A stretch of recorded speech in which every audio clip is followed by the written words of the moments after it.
We can open this up to the public. You'll end up being sworn. Would you raise your right hand? You swear to tell the truth, the whole truth, and nothing but the truth, so help you God? I do. And your name and address? Alan McAlpin, And can you just spell the last name? McAlpin, 5 Armstrong Road. Perfect. I have a question about this open space amendment and its mixed use. The first question, and it's questions, I'm not testifying to anything because I don't know anything. But it seems to me that Chapter 95, Section 27 and related, A and B, talking about open space and the fact that it has a primary or sole use. Seems to me with this Colgate business, we're straying away from that. We're getting into mixed uses for open space. And I believe that that was the province of the zoning board, not necessarily the planning board. Please help me out. Please help me understand this. Well, if I understand your question correctly, the current designation of the Colgate property is a mix of industrial I-21 and open space governmental use. Right.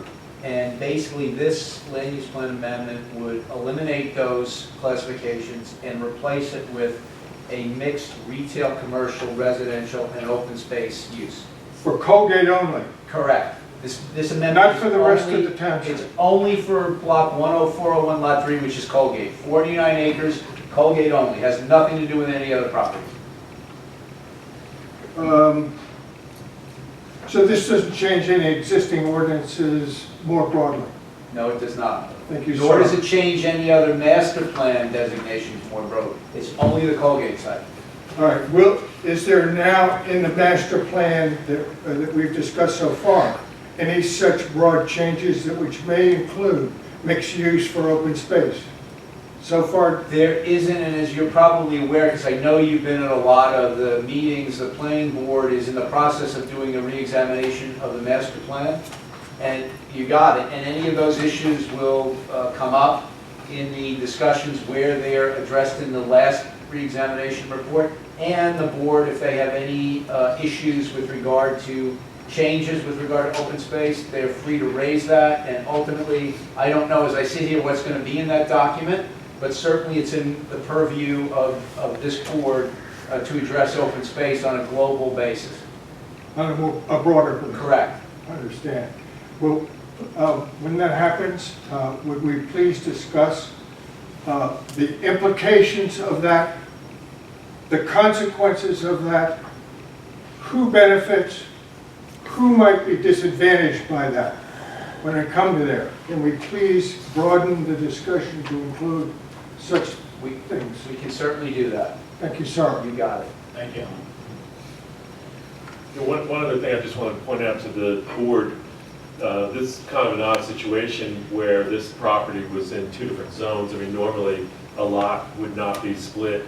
You know, it really should have been all the I-21 zone because it applied to the entire property. It was kind of an odd situation on the zoning map that it actually was split zone, half open space, half I-21. So we're kind of cleaning that up at the same time. Would you raise your right hand? Do you swear to tell the truth, the whole truth, and nothing but the truth, so help you God? I do. And your name and address for the record? Carol Barkin, 5 Mark Twain. I just have a couple questions. The first one is, how are you going to deal with this development because it's in 2 towns? You know, the line goes right through. Is it going to be controlled mainly by the township or by Morristown? Well, we, as Morris Township, only can control the lands that fall within Morris Township. So we can't impose our will, our zoning, our redevelopment plan on the roughly 5 acres that are part of Morristown. And I will acknowledge that the Morristown property is contiguous and has some other potential access issues from the road network because of slopes. But we can only control what we control. And as you will, if you stay around for the next item on the agenda, you'll see that there's a redevelopment plan that may be adopted by the governing body simply for the Morris Township portion. That's all we can control. And I think if you heard me when I mentioned the Morristown master plan, is they're looking on at that property for a single-family designation. And if that were to come to fruition, I don't think there's anything about our master plan amendment or the impending redevelopment plan that would be inconsistent with Morristown seeking to basically see those 5 acres developed for single-family homes. Okay. And my other question is, are the plans, as you foresee them, to completely raise Colgate Menon, everything that's there, and just clear cut all 49 acres? Well, most of the site consists of improvements, meaning either buildings or parking areas or truck loading, pavement areas. There are some areas along the perimeter where there's some vegetation, but it's not the predominant characteristic of the property. Again, in the Well, I meant clear cut as like the the improvements are building. going to be demolished. I mean, the existing improvements are being demolished, and there will be new improvements. There'll be new requirements with regard to impervious coverage, open space, buffers, and so forth. So nobody ever said, maybe we'll try and save the facade of the office building with the turquoise panels, or No one, incorporate them into perhaps the commercial aspect? no one ever broached that, no. Until I did just now. You're the first one that I've heard. Thank you. Anyone else? I see no one. Close the public portion. Close the public portion. And at this point, we have to accept it.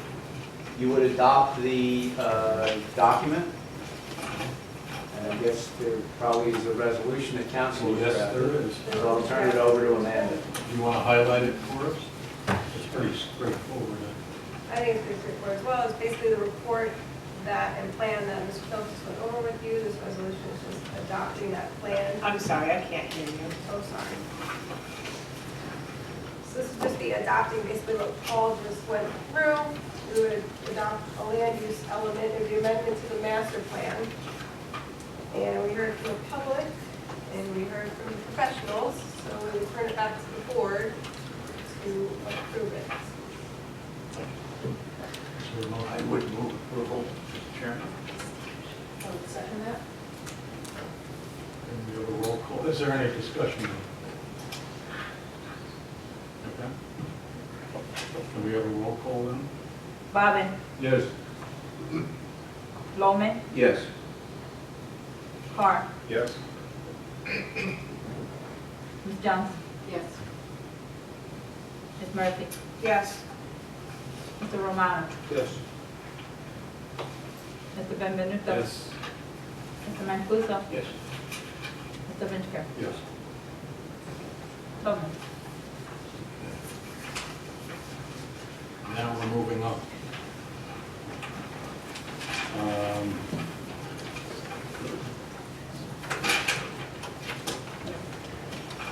Now we're doing the resolution. Which one here? Of the redevelopment plan. Is that it? That's correct, Mr. Chairman. Steve Warner, succeeding my predecessor as board attorney for the balance of the She sheet. did good. Thank you. Duly noted. The level of beauty has gone down. While that goes without saying, I appreciate you saying that.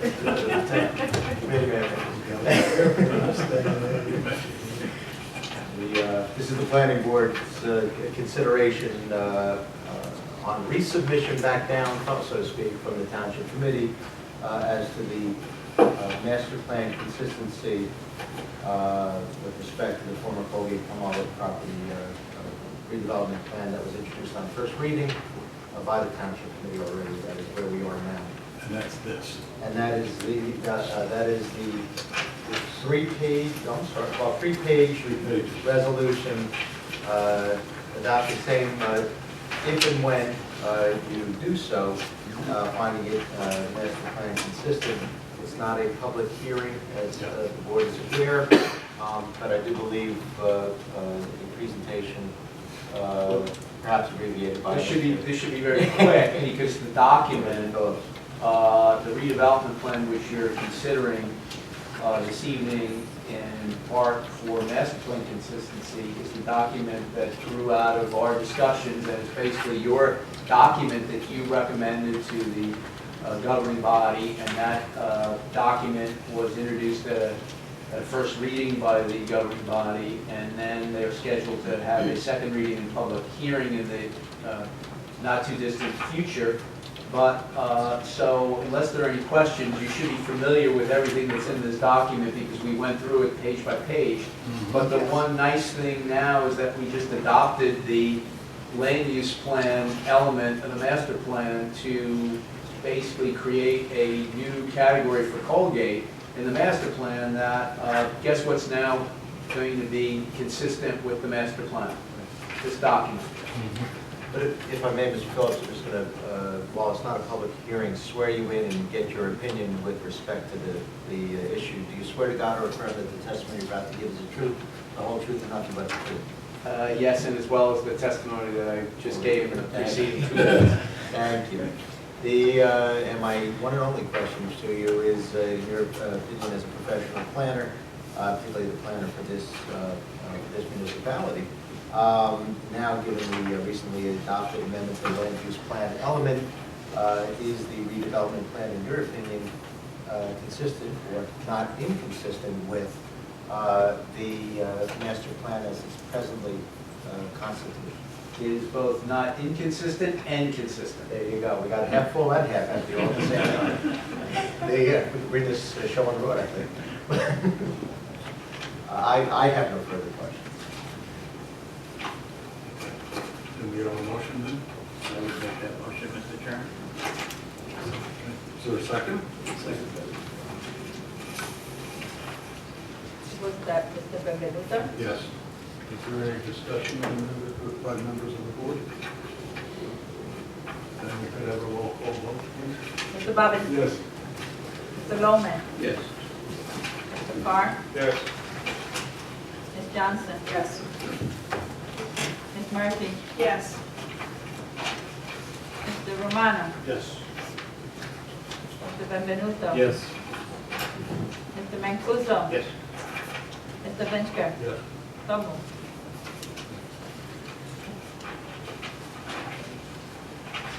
We have one more resolution, do we not? No. I just did the zoning board. Okay, then we have their report.